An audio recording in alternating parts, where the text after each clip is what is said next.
قابل عزت احترام حاضرین کرام، میرے عزیز دوستوں، بزرگوں اور بھائی، رمضان المبارک کا یہ جو آخری عشرہ ہے، یہ آخری عشرہ سارے رمضان کا خلاصہ ہے، پورے سال کا خلاصہ اللہ تبارک و تعالیٰ نے رمضان کے مہینے میں رکھا۔ پورے رمضان کا خلاصہ اللہ تبارک و تعالیٰ نے آخری عشرے میں رکھا۔ جیسا کہ مفسرین اکرام فرماتے ہیں کہ پورے قرآن کا خلاصہ سورہ فاتحہ کے اندر، اور سورہ فاتحہ کا خلاصہ بسم اللہ الرحمن الرحیم کے اندر بعینہ ہی اسی طرح رمضان المبارک کا بھی حال ہے کہ پورے سال کا خلاصہ رمضان میں اور رمضان کا خلاصہ آخری عشرے میں، اور آخری عشرہ رمضان المبارک کا یہ نہایت ہی اہمیت کا حامل ہے۔ چنانچہ اللہ کے نبی صلی اللہ علیہ وسلم کے بارے میں آتا ہے کہ جب آخری عشرہ داخل ہوتا، کانا اذا دخل العشر، آخری عشرہ جب آتا تو اللہ کے نبی صلی اللہ علیہ وسلم یہ کرتے،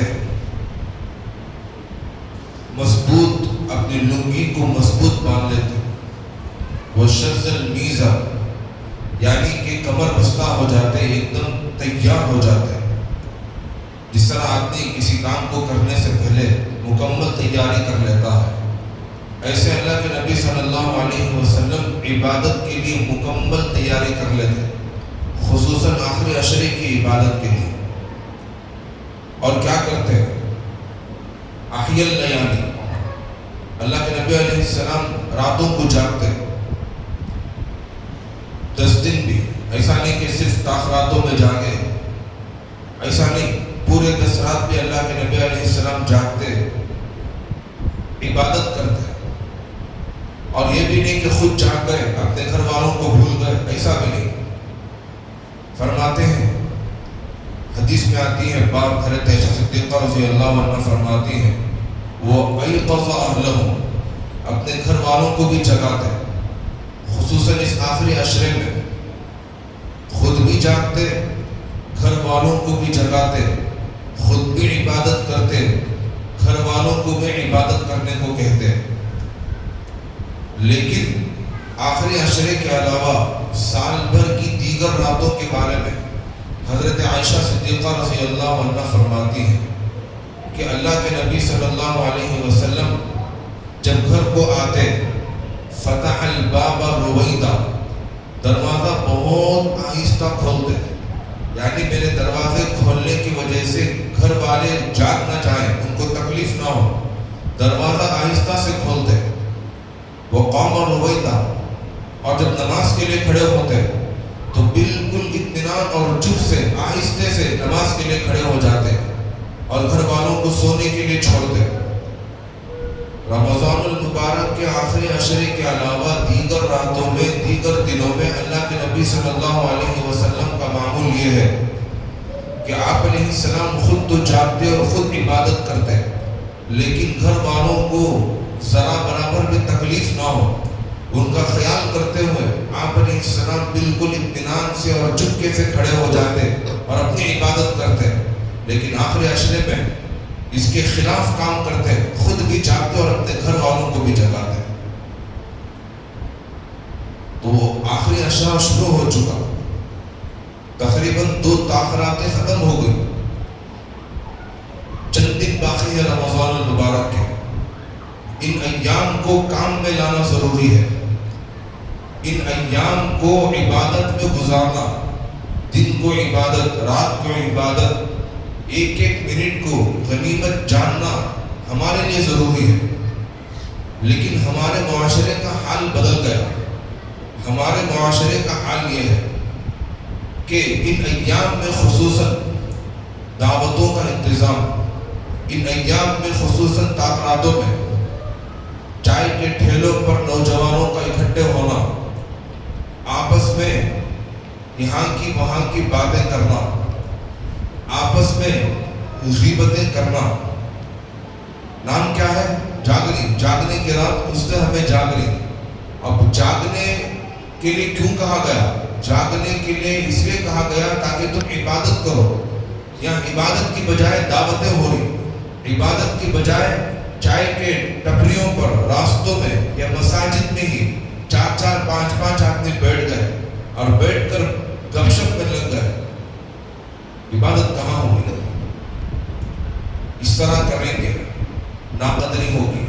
اور بعض جگہوں پر تو یہ رواج چل پڑا ہے کہ تاقراتوں میں کسی آدمی کو بلا لیے اور وہاں ان کا بیان ہو رہا، سارے لوگ وہاں پر اکٹھے ہو کر بیٹھ گئے.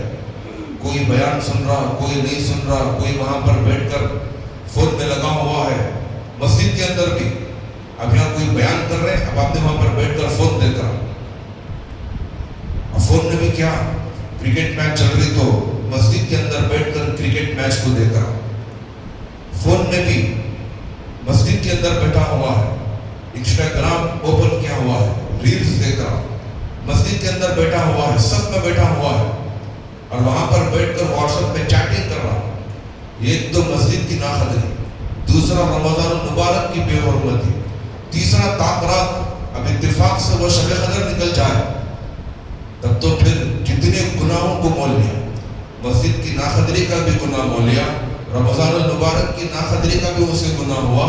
شب قدر ہو گئی تو جس طرح شب قدر میں یہ عبادت کرنے پر، اور وہ ایک رات جیسا کہ اللہ تبارک و تعالیٰ نے ارشاد فرمایا خیر من الف شہر، 1000 مہینوں سے افضل ہے. اور ایک عبادت کرنے پر اللہ تبارک و تعالیٰ کئی سو کئی لاکھ عبادت کرنے کا ثواب دیتے ہیں. ایسے ہی گناہ کرے گا تو کیا ہوگا؟ تو اس لیے محترم دوستوں، اصل میں ان دنوں میں چاہے وہ تاخرات ہو یا چاہے وہ تاخرات نہ ہو، عبادت کرنا ہے تنہائی میں. اللہ اور بندے کے علاوہ دوسرے آدمی کو آنے نہیں دینا چاہیے. تنہائی کی عبادت یہ افضل ہے.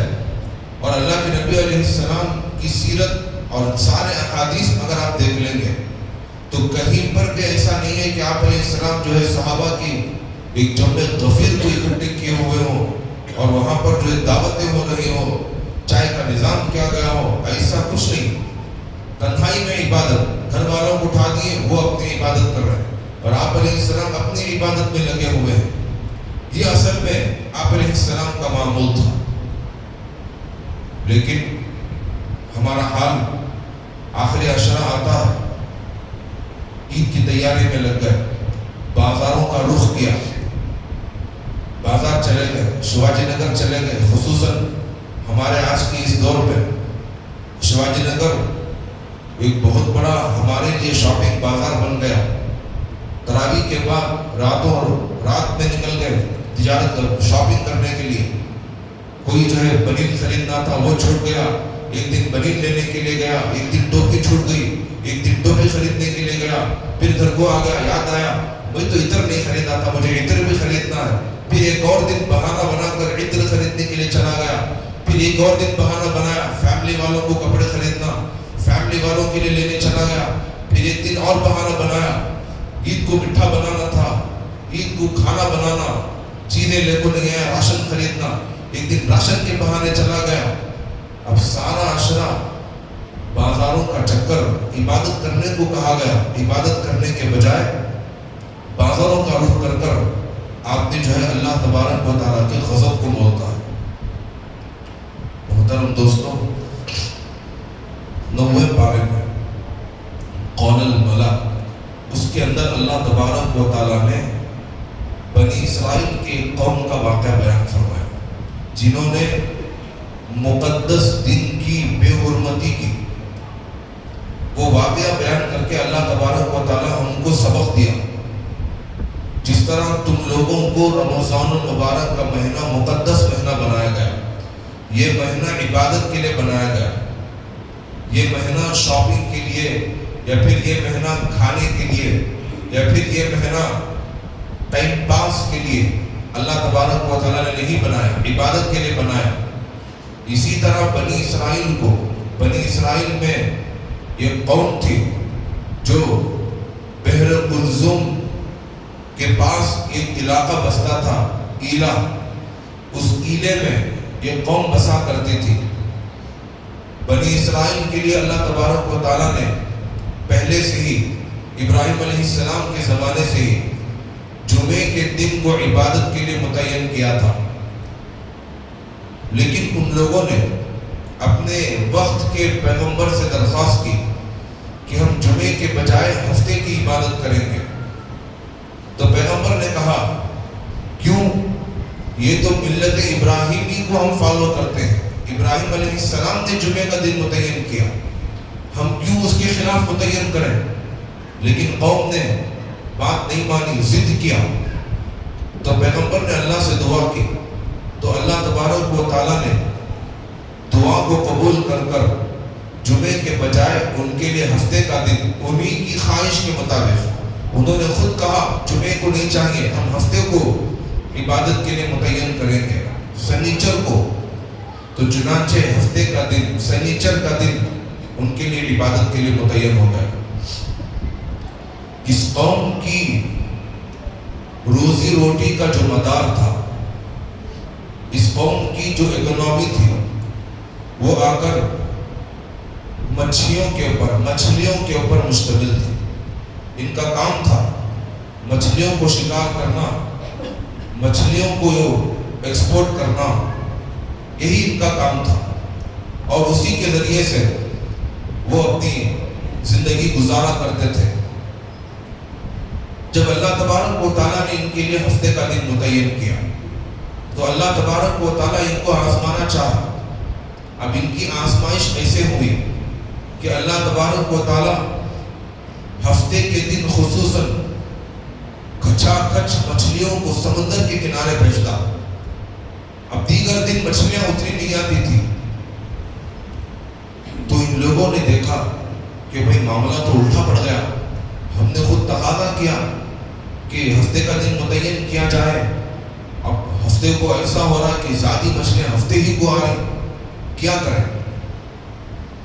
تو اس قوم کے جو عقل مند لوگ تھے، جو اپنے آپ کو عقل مند سمجھتے تھے، ان لوگوں نے یہ کیا کہ ہفتے کے دن وہ صبح کو جاتے سمندر کے کنارے، مچھلیوں کو پکڑتے، مچھلیوں کو دھاگے سے لپیٹ کر انہیں پانی میں چھوڑ دیتے.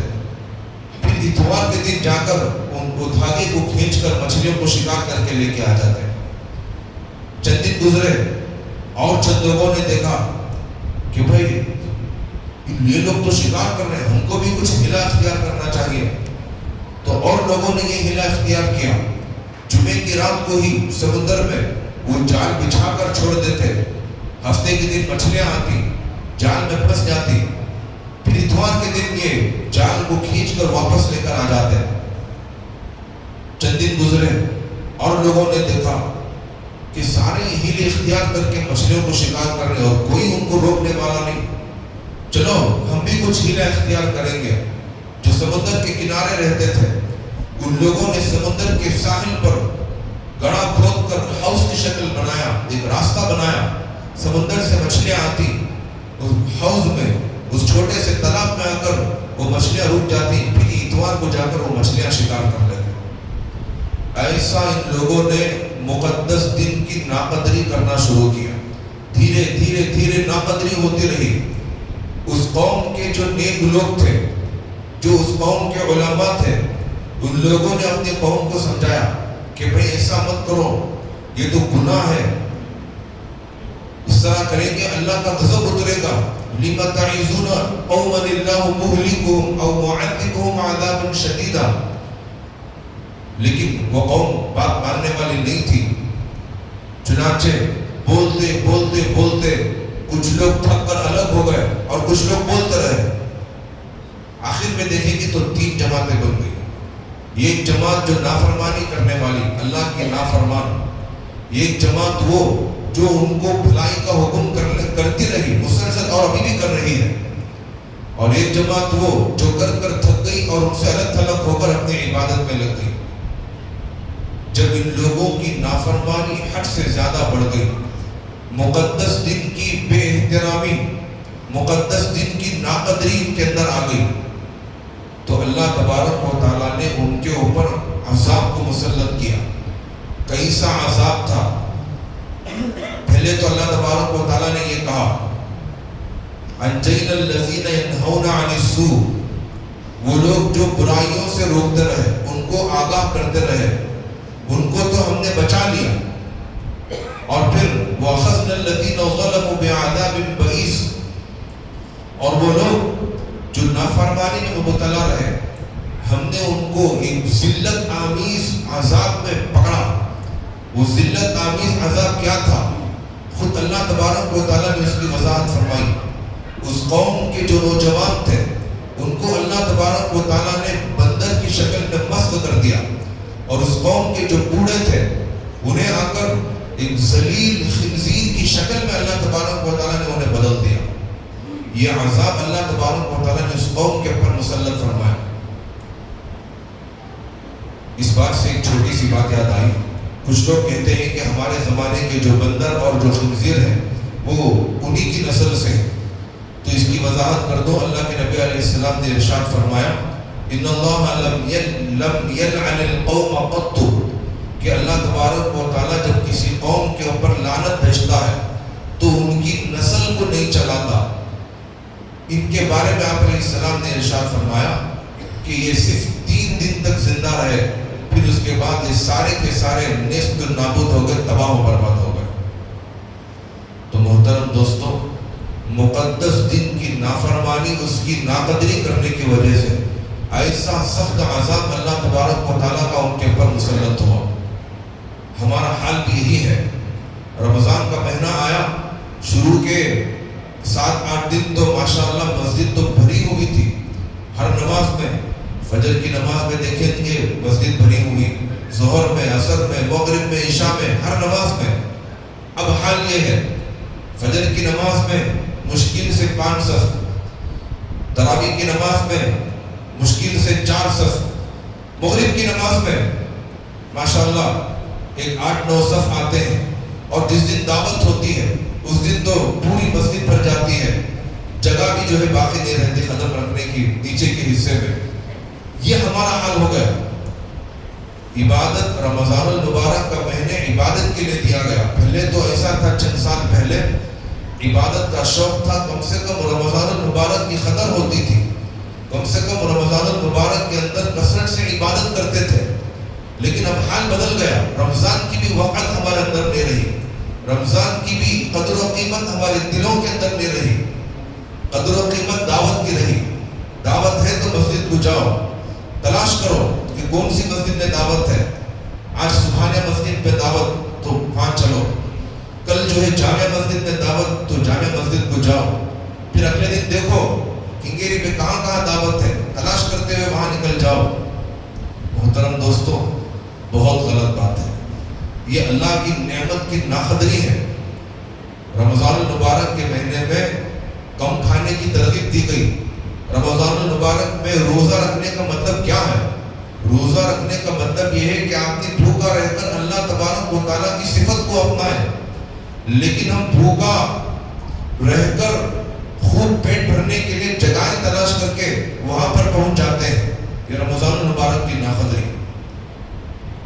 چلو میں دعوت میں پہنچ گئے، نماز پڑھ رہے کیا؟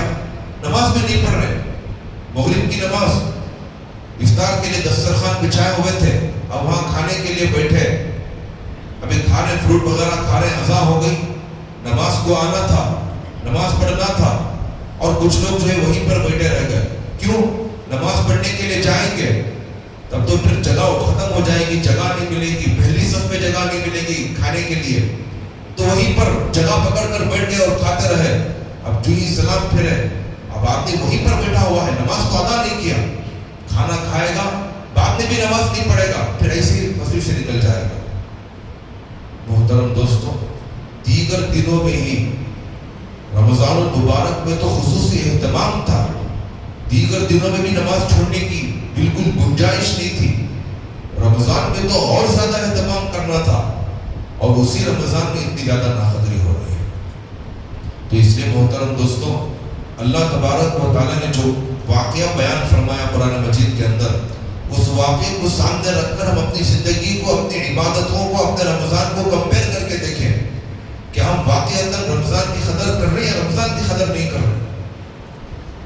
قدر بہت ضروری ہے.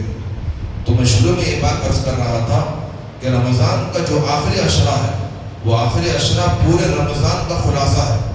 اس خلاصے کی قدر کر کے خوب عبادت میں اپنے وقت کو لگائیں.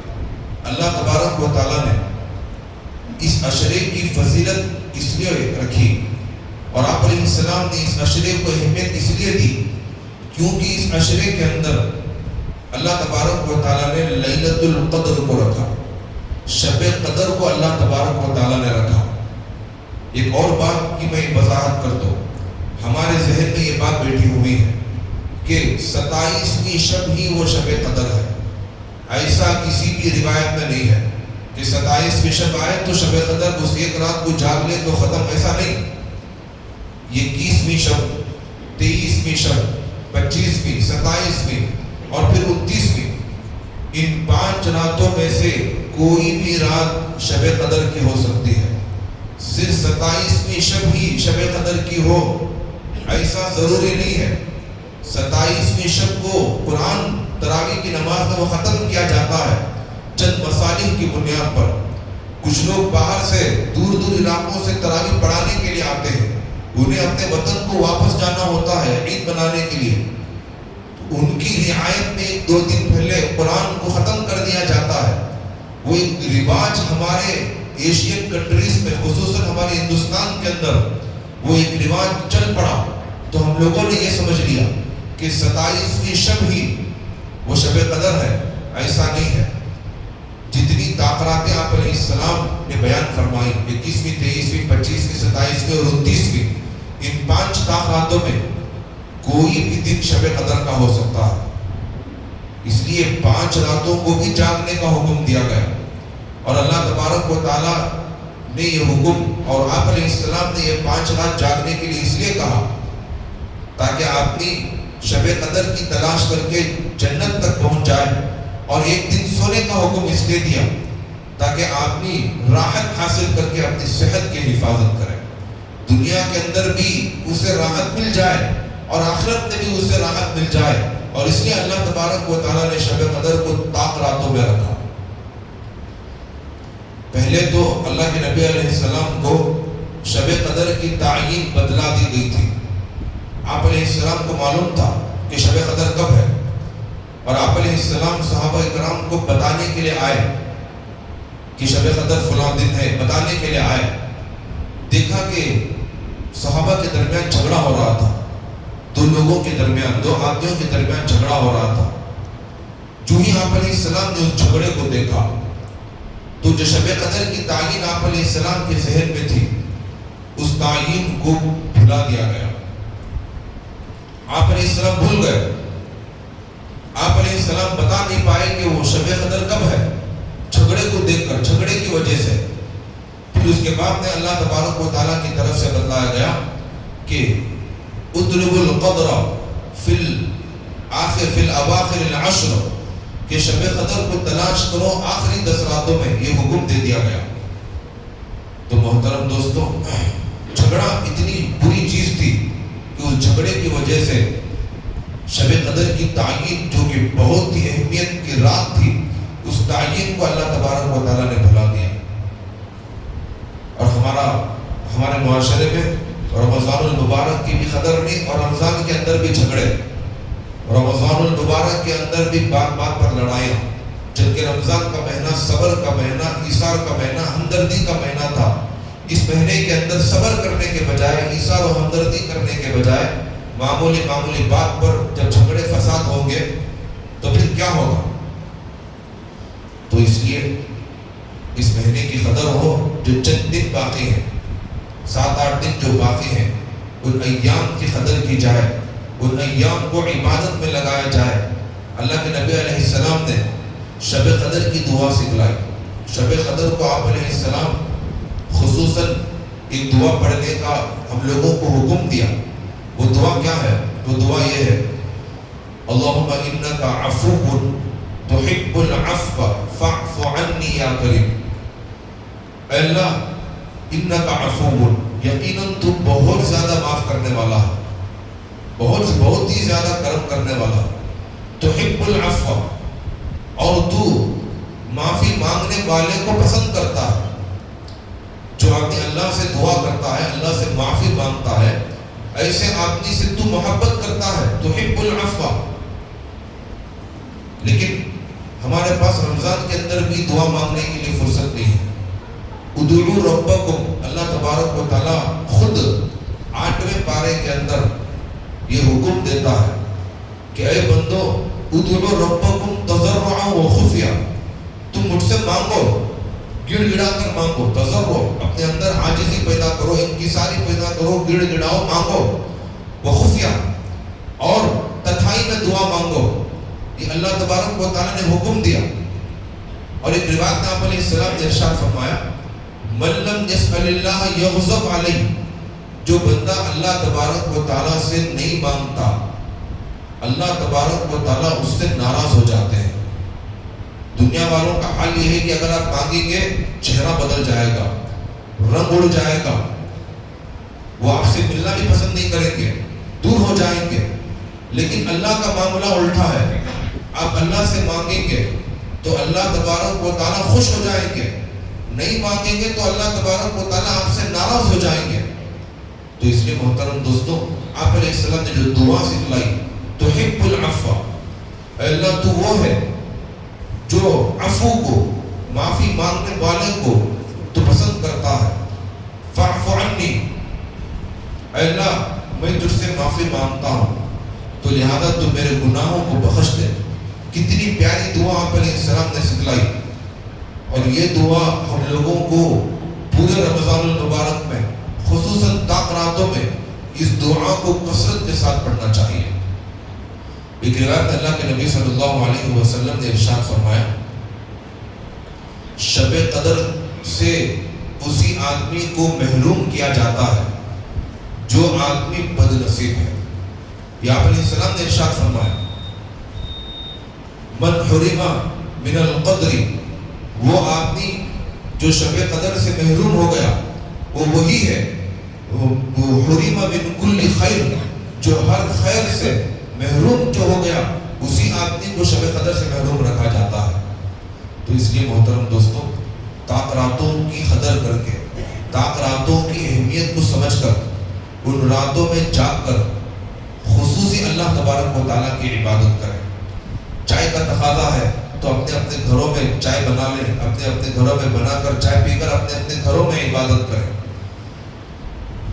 راستوں میں یہاں وہاں گھومتے ہوئے اس رات کو ہرگز ضائع نہ کریں۔ میں آپ کو بتاؤں، لیلۃ القدر کو لیلۃ القدر کیوں کہا جاتا ہے؟ لیلۃ القدر کو لیلۃ القدر اس لیے کہا جاتا ہے، قدر کا مطلب ہے عزت، منزلت اور رفعت، یہ قدر کا مطلب ہے۔ اور اللہ تبارک و تعالیٰ یہ فرما رہے ہیں کہ جو بندہ اس رات میں جاگ کر میری عبادت کرتا ہے، اس کی قدر، اس کی عزت، اس کی منزلت وہ میری نگاہوں میں بڑھ جاتی ہے، اور میں لوگوں کی دلوں میں بھی، لوگوں کی نگاہوں میں بھی اس کی قدر کو بڑھا دوں گا۔ یہ اسی لیے لیلۃ القدر کہا جاتا ہے۔ اور قدر کا عربی زبان میں ایک مطلب آتا ہے تنگی کا، ایک مطلب تو عزت کا آتا ہے، اور عربی زبان میں قدر کا ایک مطلب تنگی کا بھی آتا ہے۔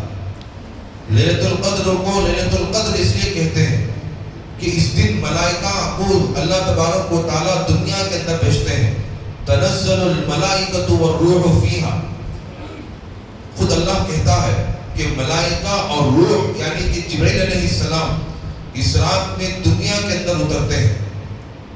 تو لہذا ملائکہ اتنے اترتے ہیں کہ زمین کی جگہ وہ تنگ ہو جاتی ہے، ملائکہ کے لیے وہ جگہ تنگ ہو جاتی ہے، اس لیے اس رات کو لیلۃ القدر کہا جاتا ہے۔ وہ جون سا بھی ہو، ایک تو ملائکہ بھی اترتے ہیں، اس کی وجہ سے بھی تنگی ہوتی ہے۔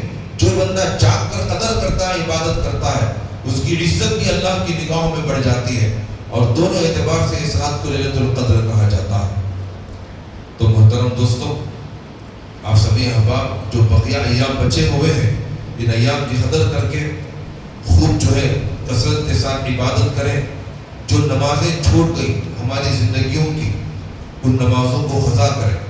کون سی نماز چھوٹی یاد نہیں ہے تو نیت اس طور پر کریں، اے اللہ میری زندگی میں میں جتنی بھی ظہر کی نماز چھوڑا اس میں کہ میں پہلی ظہر کی نماز ادا کر رہا ہوں، اس طرح کی نیت کریں. ہر نماز میں یہی نیت کریں.